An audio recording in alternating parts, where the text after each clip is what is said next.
Hello, good morning students. I welcome you all in our DAV e-learning classes. Today we are discussing Bayer's strain theory यानी कि bear का विकृतिवाद सिद्धांत क्या है।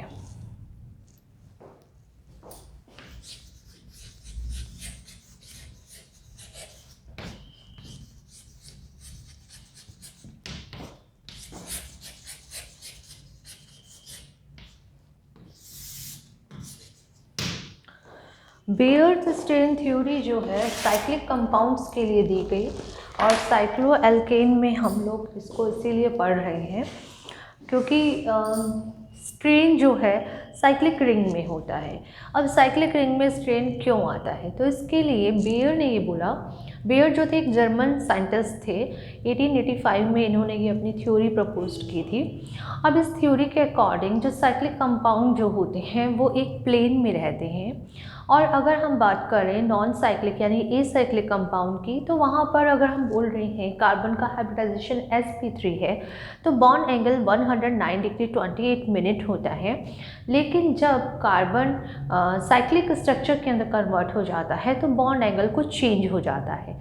अब ये बॉन्ड एंगल किस तरह से चेंज होता है और चेंज होने से उसमें क्या चेंजेस आ रहे हैं, मतलब कि किस तरह से उसमें स्ट्रेन आ रहा है, इन सभी को बेयर्स ने अपनी थ्योरी से एक्सप्लेन किया। तो हम लोग देखते हैं, एक नॉर्मल हम कार्बन देख रहे हैं।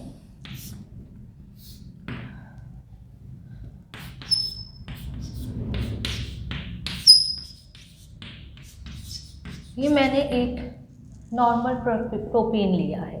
तो अगर एन प्रोपेन की मैं बात कर रही हूँ तो एन प्रोपेन के अंदर यहाँ पर बॉन्ड एंगल जो है ये कितना है, कार्बन और कार्बन के बीच में जो बॉन्ड एंगल जो रहेगा ये 109 डिग्री 28 मिनट का बॉन्ड एंगल रहेगा। लेकिन अगर साइक्लोप्रोपेन का फॉर्मेशन हो जाए, इस तरह से ये कार्बन लग जाए यहाँ पर,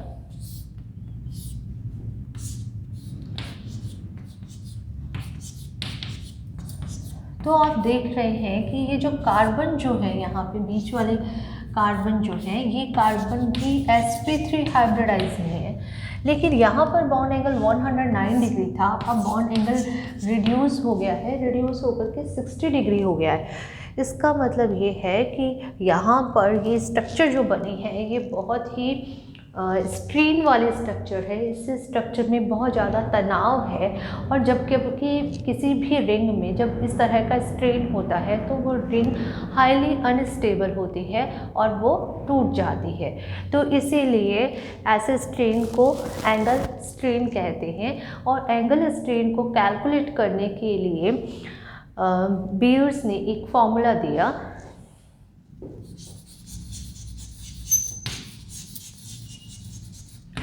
Bond strain equals to the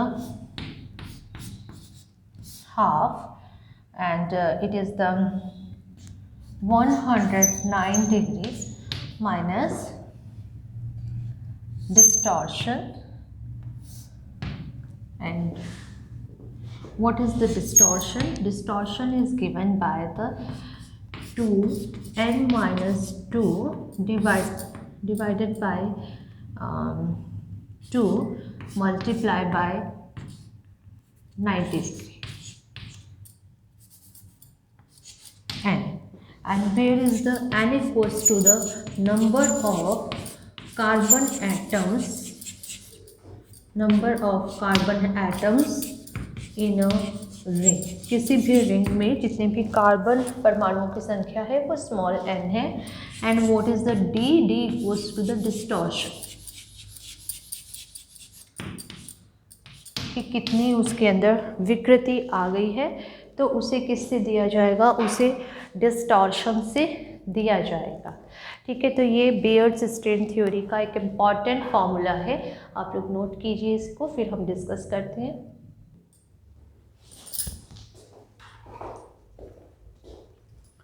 अगर हम साइक्लोप्रोपेन के लिए कैलकुलेट कर रहे हैं तो साइक्लोप्रोपेन में नंबर ऑफ कार्बन एटम्स जो हैं 3 हैं, तो D की वैल्यू जो है वो आ जाएगी 2, 3 minus 2 by 3 multiply by 90 and 2 into 1/3 into 90 and this is the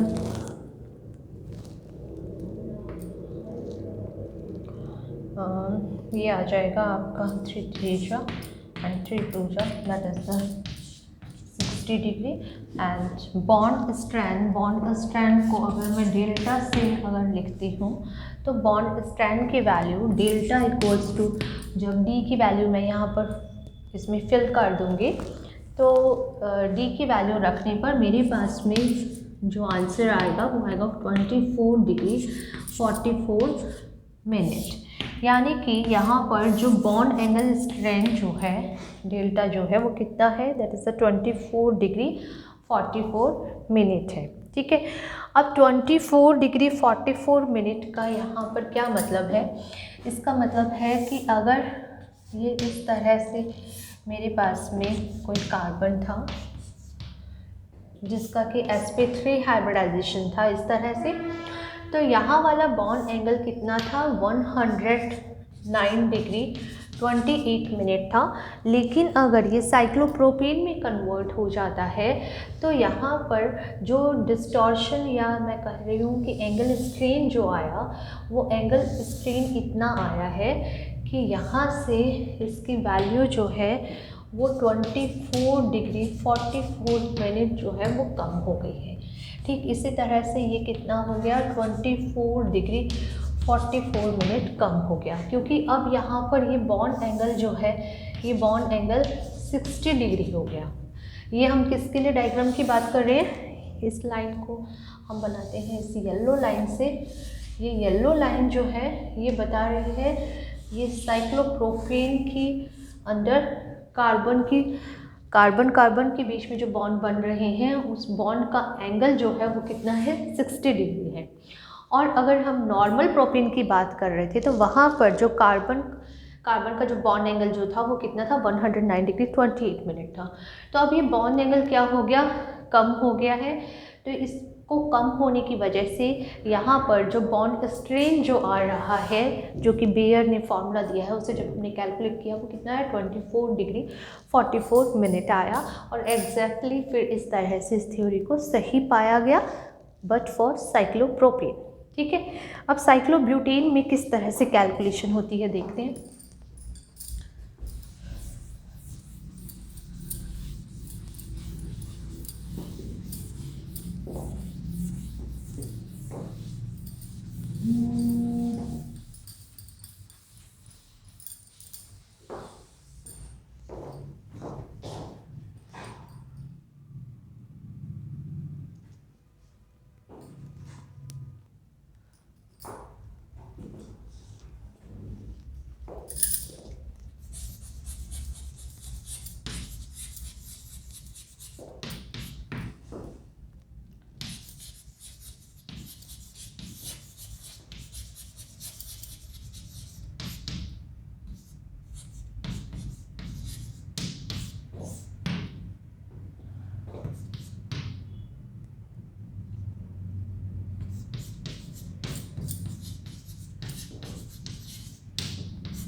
जो हमारा साइक्लोब्यूटेन जो होता है उसमें इस तरह से कार्बन के बीच में बॉन्डिंग 90 डिग्री हो जाएगा।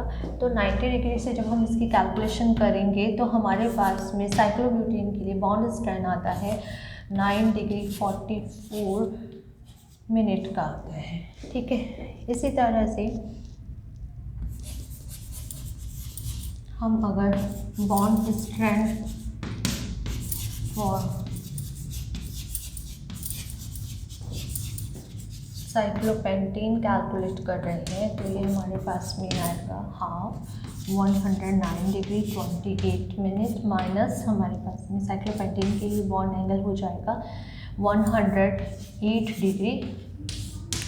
और अब हमारे पास में जो बॉन्ड स्ट्रेंथ आता है वो आता है 0 डिग्री 44 मिनट। ठीक है, तो इस तरह से जो साइक्लोपेंटेन जो है वो सबसे ज़्यादा स्टेबल हो जाता है, क्योंकि यहाँ पर बॉन्ड एंगल स्ट्रेन जो है वो ओनली 0 डिग्री 44 मिनट है। लेकिन अगर हम बात करें साइक्लोहेक्सेन की,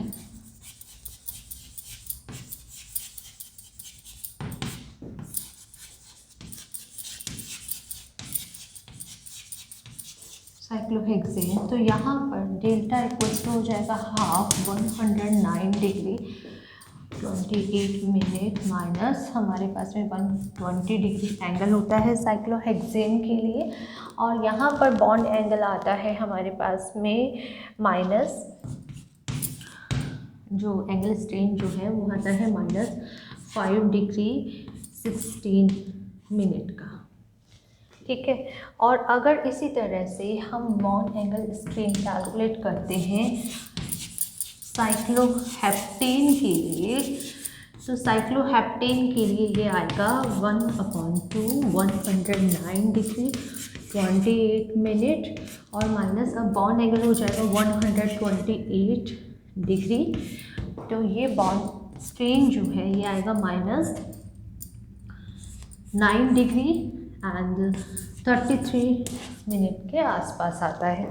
तो यहाँ पर अब आप देख रहे हो कि जो हमारा साइक्लोप्रोपेन जो था, साइक्लोप्रोपेन के अंदर हमारे पास में जो एंगल स्ट्रेन आया था वो 24 डिग्री 44 मिनट था, यानी कि सबसे ज़्यादा एंगल स्ट्रेन किसमें है, साइक्लोप्रोपेन में है। तो साइक्लोप्रोपेन की जो रिंग जो होती है वो सबसे कम स्टेबल रिंग होती है, बहुत जल्दी से टूट जाती है, हाईली अनस्टेबल है। उसके बाद में साइक्लोब्यूटेन के अंदर रिंग स्ट्रेन साइक्लोप्रोपेन से कम हो गया है, यहाँ पर 24 डिग्री था, यहाँ पर कितना है 9 डिग्री है। और फिर साइक्लोपेंटेन की बात कर रहे हैं, तो बियर्स ने कहा कि साइक्लोपेंटेन में जो एंगल स्ट्रेन जो है वो 0 डिग्री है, यानी ये वाली स्ट्रक्चर जो है सबसे ज़्यादा स्टेबल है। और उसके बाद में साइक्लोहेक्सेन में बॉन्ड एंगल स्ट्रेन जो है वो -5 डिग्री 16 मिनट है और हेप्टेन में -9 डिग्री 33 मिनट है। तो इसका मतलब ये नहीं है कि साइन माइनस में है तो एंगल स्ट्रेन कम हो गया है, बल्कि इसका मतलब ये है कि जहाँ पर साइक्लोप्रोपेन में बॉन्ड एंगल अंदर की तरफ आ रहा था, तो अगर हेक्सेन हेप्टेन में एंगल स्ट्रेन माइनस में हो रहा है, इसका मतलब है कि बॉन्ड जो है इस तरह से बाहर जा रहे हैं। अगर हेक्सेन की बात है तो ये जो बॉन्ड जो था अपनी पोजीशन से इस तरह से बाहर आ गया है। अगर मैं हेक्सेन की बात कर रही हूँ, माइनस ये वाला जो डिस्टेंस जो है ये है -5 डिग्री और क्या लिखा है हमने 16 मिनट का। ठीक है, तो ये डिफरेंस जो है माइनस साइन जो है बॉन्ड का बाहर निकलना शो कर रहा है। तो साइक्लोहेक्सेन में भी बाहर जा रहा है, साइक्लोहेप्टेन में भी बाहर जा रहा है। तो इस तरह से बेयर्स ने अपनी थ्योरी दी और इन्होंने अपनी थ्योरी से बताया कि जो साइक्लोपेंटेन जो है वो मोस्ट स्टेबल स्ट्रक्चर है। लेकिन वास्तव में जो साइक्लोपेंटेन जो है वो मोस्ट स्टेबल नहीं होता, क्योंकि बेयर्स ने अपनी थ्योरी में सभी साइक्लिक स्ट्रक्चर्स को एक प्लेनर रिंग माना था, यानी समतलीय वलय माना था, जबकि ये जो स्ट्रक्चर्स जो होती हैं, जिस तरह number of carbon atoms rings में इंक्रीज होते जाते हैं, तो ये स्ट्रक्चर्स प्लेनर नहीं रहती हैं और स्टेबिलिटी को अचीव करने के लिए आउट ऑफ द प्लेन हो जाती हैं। और इसलिए बेयर्स थ्योरी जो है वो साइक्लोप्रोपेन पे तो बिल्कुल सही लगती है, क्योंकि साइक्लोप्रोपेन जो है प्लेनर रिंग है, लेकिन उसके बाद वाली स्ट्रक्चर्स जो हैं वो प्लेनर नहीं है, these are the non planar structures. तो ऐसी कंडीशन में बेयर्स थ्योरी यहाँ पर सक्सेसफुली हम अप्लाई नहीं कर सकते हैं, क्योंकि जब देखा गया तो ये पाया गया कि साइक्लोहेक्सेन जो है वो साइक्लोहेप्टेन से ज़्यादा स्टेबल है। और जिस तरह से number of carbon atoms increase होते जाते हैं, तो बेयर्स थ्योरी तो ये बोलती है कि स्टेबिलिटी डिक्रीज़ होती जाती है, क्योंकि एंगल स्ट्रेन बढ़ता जाएगा। तो इन्होंने एक रिलेशन दिया कि जितना ज़्यादा एंगल स्ट्रेन होगा उतनी ही कम क्या हो जाएगी, स्टेबिलिटी हो जाएगी। लेकिन वास्तव में देखा गया कि जितनी ज़्यादा बड़ी रिंग्स होती जाती हैं वो बहुत ज़्यादा स्टेबल होती जाती हैं। ठीक है, तो इस तरह से बेयर्स स्ट्रेन थ्योरी की आप ये लिमिटेशंस नोट कर सकते हैं। Okay, thank you students.